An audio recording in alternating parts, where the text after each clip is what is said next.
Hello and welcome to the Flourishing Center podcast. I'm Emiliya Zhivotovskaya, your host and founder of the Flourishing Center. We are training the change agents of the world and equipping them with research-based tools for healthy, happy, and successful living. And we're so grateful that you're here. This is your Flourishing Friday, where every Friday we bring you a positive psychology-based life hack that will help you to thrive. We look at real-life application of positive psychology while giving you different strategies, tips, and steps to put the science into practice. Thanks for listening, and let's dive in.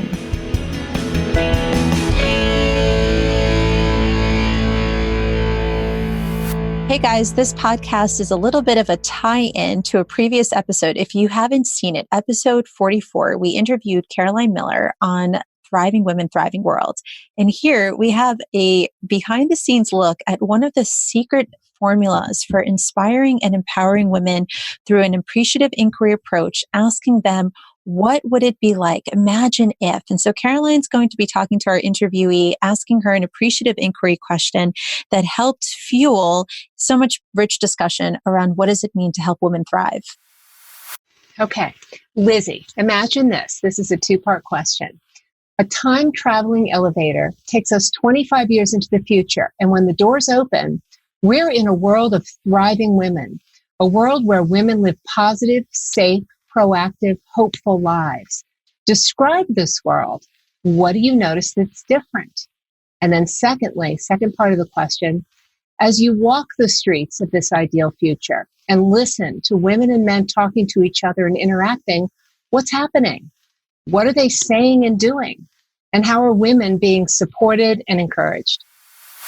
Oh gosh. Well, I mean, I think for what I see in my work in this class is the women who are thriving are just lit up. That it's just that, you know, lit from within when they talk. It's about leaving their comfort zone and being really proud that they did.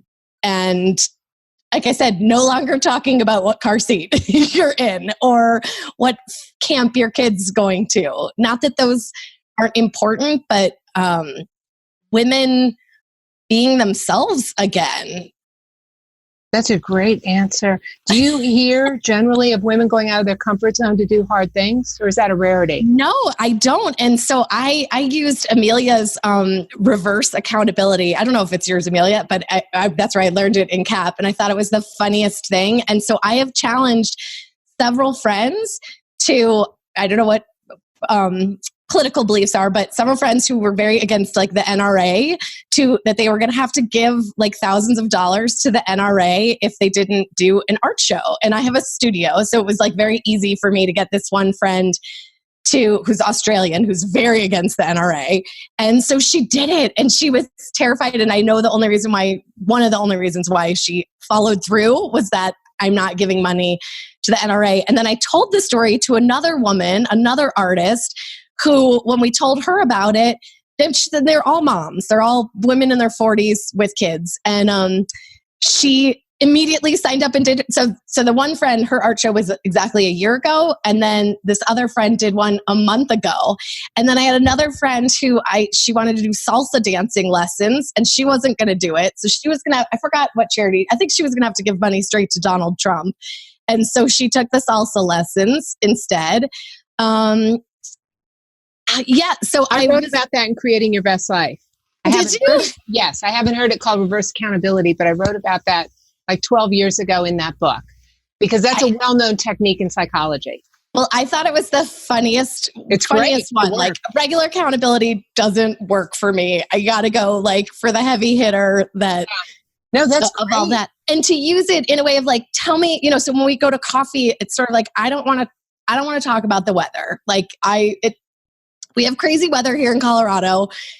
Snows in May, but I don't want to talk about it. Like, I want to talk about what lights people up. And when they tell me, then I immediately want to be like, well, let's get you to do it. And then, you know, I strong arm them into a reverse accountability goal. Okay. So in your ideal world, what you're seeing are women being proud of themselves, not talking about car seats and where their kids are going to, but because they've done hard things. Yeah. Because everyone says that I used to do that. I used to take pictures in college. I used to be in theater. Like I tried out for, Emiliya knows this. So like 4 years ago, I tried out for this community theater production in our town. And I basically like made fun of my friends and myself and wrote parodies to rock songs and skits. And another friend came and saw me. And then the next year she was like, I want to do it. And then another friend, like I had 3 more that all said, I want to do it. I used to do theater.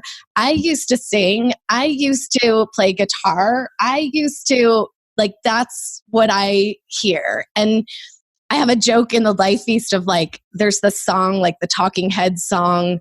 It's David Byrne. And he's like, you know, how did I get here? You know, where's that beautiful wife? Like, and it's this funny 80s song. And I said, I loved it in the 80s, never understood what it meant until I was in my 40s to go like, where did I go? Like, where did my personality go? Where did my life go? I'm doing bake sales now. And I went to Grateful Dead concerts. Like this was not, you know, there's a balance between like super mom and rebellious Lizzie, and she's somewhere in the middle. And I forgot who I was till I was sitting at a piano lesson and my daughter was quitting piano.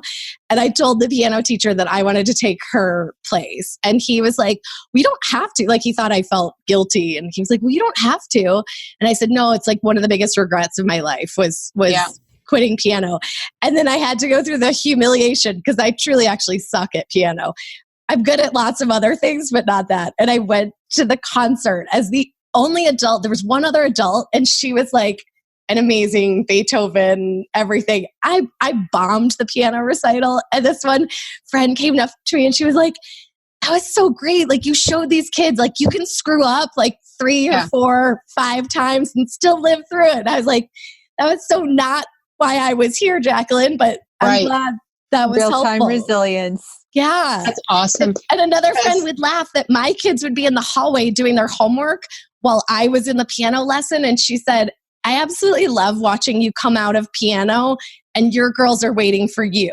That like I love that. Like, I love that. And we still go to dance and gymnastics and basketball and Girl Scouts. And my kids are like very active they've never met an activity they don't like. And other than piano. Thought, like, I don't want to just sit in my car and read my email. Like that's death to me. So.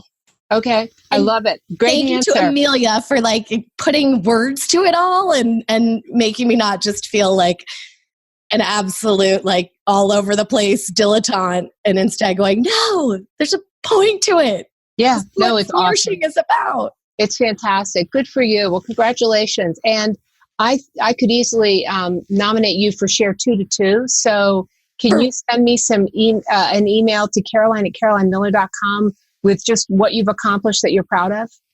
Stop it. Of course. Thank you. Yeah, because I do this twice a week and I would love to put you in it. So thank you. Okay. Well, thank you, Caroline. Wow.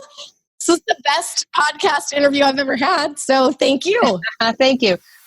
Thanks for listening. I hope you enjoyed this episode. I know that going through the conversation, I was super energized thinking about the role of my own passions and the role of play and how I interact with the people around me. And hopefully it has inspired you in some way. And what does a thriving world mean to you?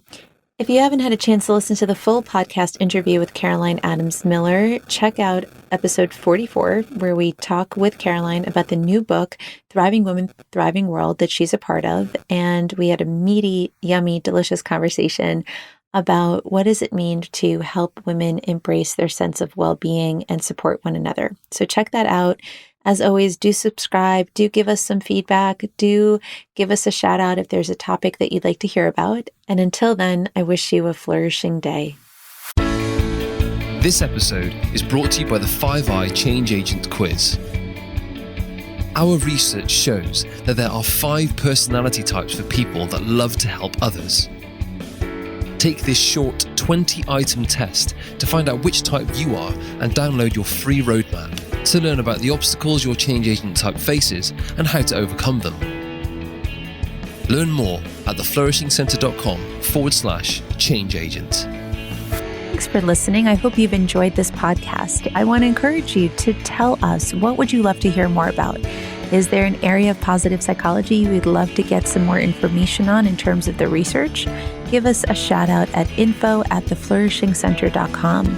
Thank you so much for listening, and I wish you a wonderful, flourishing day.